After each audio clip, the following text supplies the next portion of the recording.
Travis is going to the moon. I am? Yeah. How? Yep. NASA replied to one of your tweets. I don't know if you saw this. Please put this up on the screen, Brandon. I was about to say I haven't tweeted since like 2010. So it's been a while. It's been a while. Well, this is a doozy from 2010. The moon looks crazy tonight. I'm going to chill out here for a little and just visualize my success and vibe to the scenery. Yeah, I still do that often. And NASA said, it's been a long time coming. Long time coming. I hear you. I hear you, NASA. I hear what you're doing. I see what you're doing. I like what you're doing. I want to go to the moon. Well, I got bad news for you, Travis. You're too big. That's fucking... Do you know that? Per cat, I can't see the screen... on this screen, the username, but we'll just say per cat. Please let Travis know he's too big for space. Yes, there are strict height limits for astronauts to ensure they fit into the spacecraft, suits, and workstations. NASA generally requires candidates to stand between 5'2" and 6'3". So you are too tall. Not too tall Jones, too tall Trav. Too tall Jones. Yeah. Too tall Trav. Yeah. This is some good BS right here. No way I believe that. But also, you know, this is one of the Ed Kelce's favorite slogans, man. You know, life isn't fair. So don't ever think it is. You don't get to do what you want to do when you have genes such as Mama Kelce's Blaylock genes that make you 6'5" or 6'4" and 7/8. Yeah. Yeah. It's mostly from mom's side for sure. Yeah. You know, it's still a dream. Hopefully there's weight restrictions so I can just not even have to ever think about it.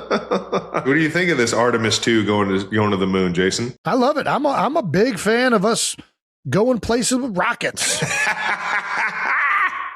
I got nothing. With rockets. I don't know who I was listening to, if it was Neil deGrasse Tyson or somebody who, there's a lot of people I think are upset with the money expenditure on going to space and doing these things that they don't really see the upside in the investment. And I think that somebody way smarter in this space than me was talking about just the amount of inventions and innovations that have taken place with the human desire to go places they've never been, to that NASA has gone through to make safe space travel safer, more effective, more efficient. I think it's I don't know that it's a net loss the way people think that it is. No. And I like Discovery, right? It would have been crazy to be alive when Christopher Columbus gave word of the new world over there in the West. Allegedly, but I hear what you're going with. What is it? Lewis Clark. What's the other fucking Clark guy? Lewis and Clark. Lewis and Clark. That's what it is. Yeah. Lewis and Clark going west. Yeah. That's not, I don't think that's the same thing. Oh, where are you going? I don't know. All I'm saying is I'm pro discovering new stuff. I think it's cool. Oh, so you don't think we've been to the moon? Well, I think we haven't been in a while, and we've kind of pushed the pause button on going and doing things in space to this degree. So I think going to the moon, I'd love to see us go to Mars. Ooh. Still want to see that happen in my lifetime. Ooh. I think that it's awesome that we're back in the moon's orbit. There you go. Yeah. I'm with you. I mean, it went up in the air, right? It hasn't shown anything come down yet? Trav, it's orbiting as we speak.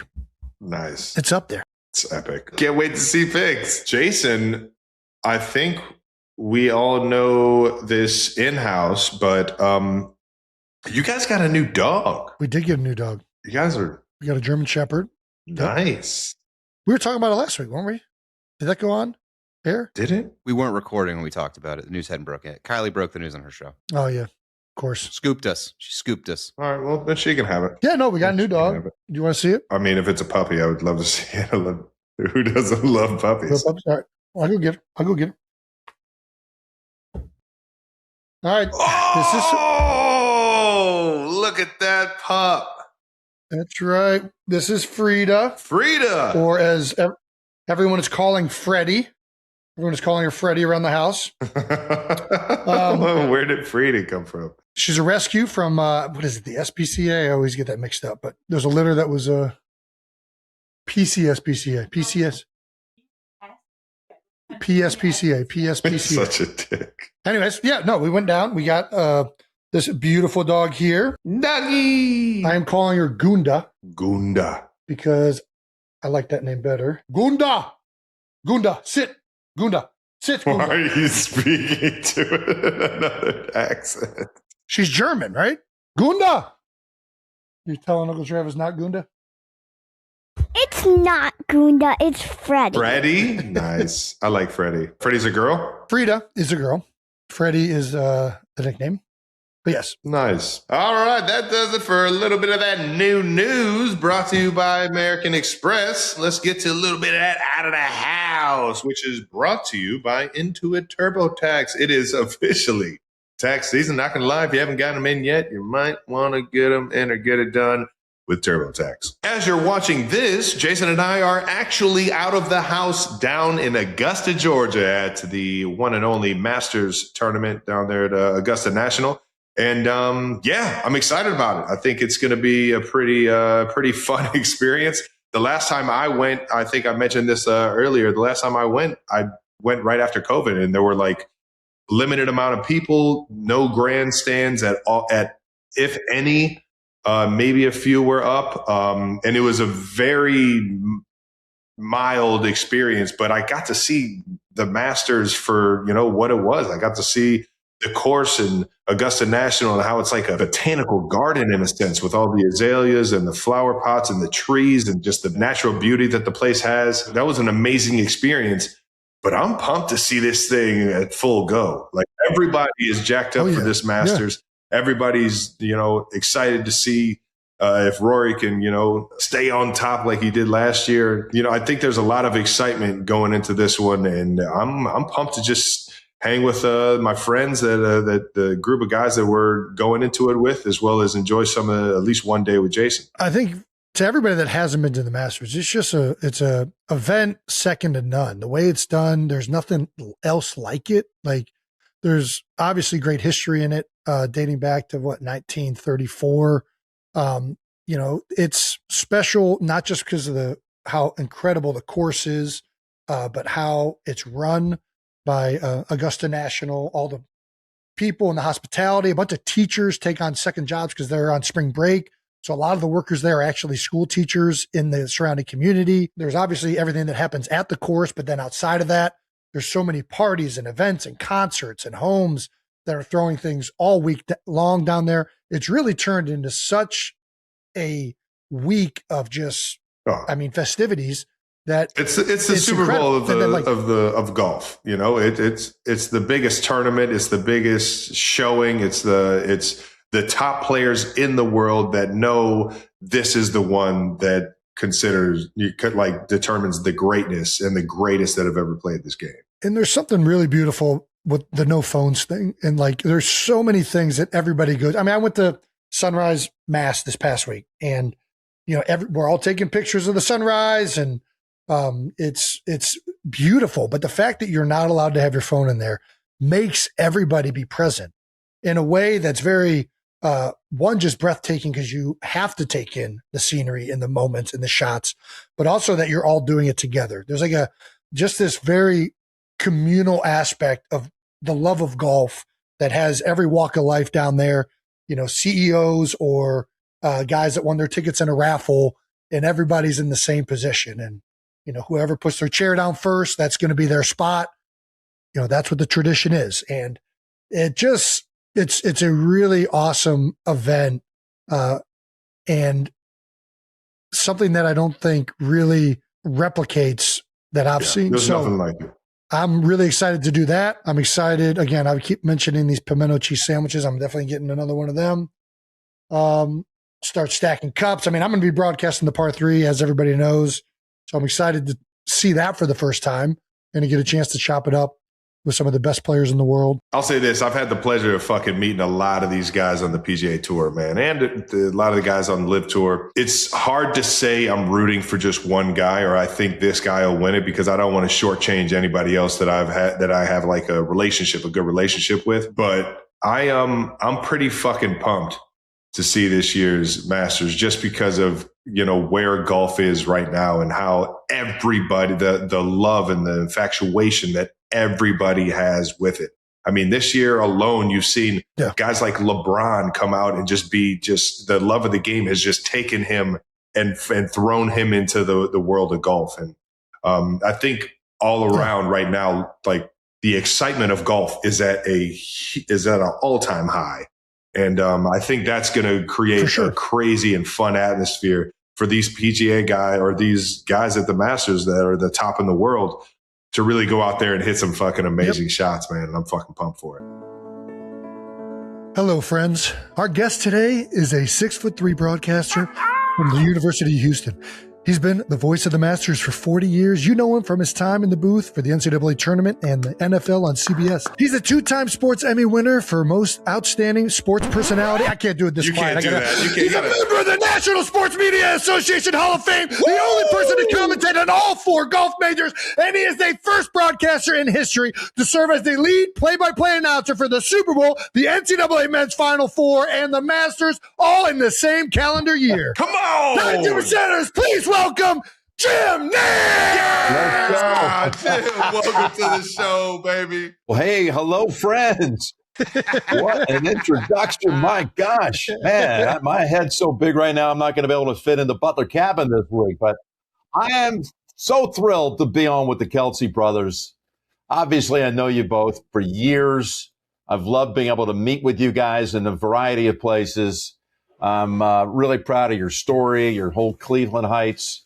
Come on, baby. Canton journey with a lot of stops in between. You're awesome, and thanks for having me on, man. This is my way to start the Masters Week right here. Let's go, man. And start a whole new tradition unlike any other. Let's do it. We're so pumped up, man. Jim, thank you for even considering coming on here. We've always been huge fans of you, big guy, and this is really cool, man. But you got to tell me what's the secret to a good Hello Friends, because it's so iconic. And you do it. There's nobody that does it anywhere close to you. Well, let me just say this. I never had any intention of this becoming a thing. But years ago, and I'm not trying to make this too somber, I celebrate my father all the time. He's been gone a long time, but he battled Alzheimer's, and he was his late stages fighting Alzheimer's a quarter century ago. And that became my line to him, so that he knew I was thinking of him when I came on the air. So not to make it a downer. Gave me chills. I know how close you guys are to your mom and dad. And that became a thing at a golf event, a PGA championship. And I told him I'm going to come on the air and I'm going to say, hello, friends, Jim Nance here, along with, time it was Lanny Watkins, great guy. And I said, when I say that, I'm thinking of you as kind of channeling you. That's so awesome. Are you kidding me? Said it after we came on air, and after the show, someone said, I heard you say hello, friends. What's that all about? And I told the backstory, and they said, you ought to say that every show. So I started saying it. It took about 3 years before people actually said, you know what, you're saying that all the time. Right. You know, the one little footnote to this, there were a lot of people that were creating merch, particularly Masters Week, that had hello friends, and it looked like people thought I was doing it. I was creating it. I wasn't. And so my manager said, you ought to trademark it. So we ought to get the copyright on that. So we went through about a 6-month search, and we found it. We found somebody possessed it. A negotiation took place. And the lawyer called me, and I've been writing checks to the lawyer here as he's been working on this thing.